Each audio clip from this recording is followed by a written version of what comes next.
Alias అహోబిలరావు చేత IMG academies Bharat అనే కంపెనీని పెట్టించి అది అమెరికాలో ఉన్న ఐఎంజీ అకాడమీకి చెందిన కంపెనీ అని నమ్మించి అడావిడిగా దానికి గచ్చిబౌలిలో 400 ఎకరాలు కేటాయించి సేల్డ్ కూడా చేసేశారంటే ఏమనుకోవాలి. శంషాబాద్ పక్కన మరో 450 ఎకరాలు కూడా కేటాయించడంతో పాటు హైదరాబాద్ రంగారెడ్డి జిల్లాను అన్ని స్టేడియాలను ఇచ్చేయడానికి ప్రిపేర్ అయ్యారంటే ఏమనుకోవాలి. నాకు తెలిసి నా వీడియోస్ ఫాలో అవుతున్నటువంటి వాళ్ళకి దాదాపుగా 2-3 ఏళ్లలో అనేక సార్లు చెప్పే ఇష్యూ ఇప్పటికీ కోర్టులో ఇది ఫైనల్ అయ్యింది.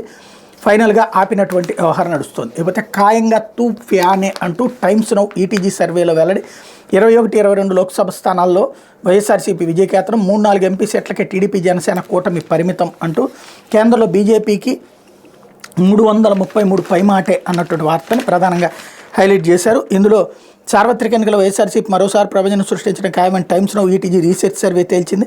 వైఎస్ఆర్సీపీ 49% ఓట్లతో 21-22 లోక్సభ స్థానాలు దక్కించుకుని ఘన విజయం సాధిస్తుందని వెల్లడించింది.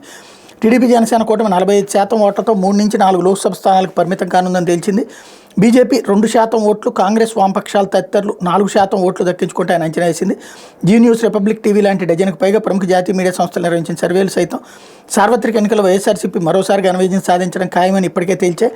టీడీపీ జనసేన పొత్తు కుదిరాక గతేడాది డిసెంబర్ 13 నుంచి ఈ నెల 7 వరకు రాష్ట్రంలో వివిధ వర్గాలకు చెందిన 3,23,250 మంది అభిప్రాయాలను సేకరించి సర్వే ఫలితాన్ని రూపొందించినట్టు టైమ్స్ నౌ ఈటీజీ సర్వేను శుక్రవారం టైమ్స్ నౌ ఛానల్లో సమర్పించిన సంస్థ senior news editor Padmaja Joshi వెల్లడించారు.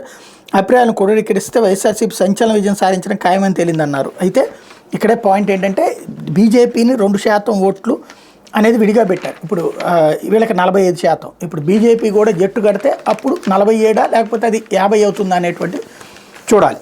లేకపోతే రికార్డు స్థాయిలో పసుపు ధర అంటూ ఈ ఏడాది కనీస మద్దతు ధర క్వింటా 6,850 రూపాయలు, ఎంఎస్పీ కంటే రెట్టింపు. ప్రస్తుతం మార్కెట్లో గరిష్ట ధర క్వింటా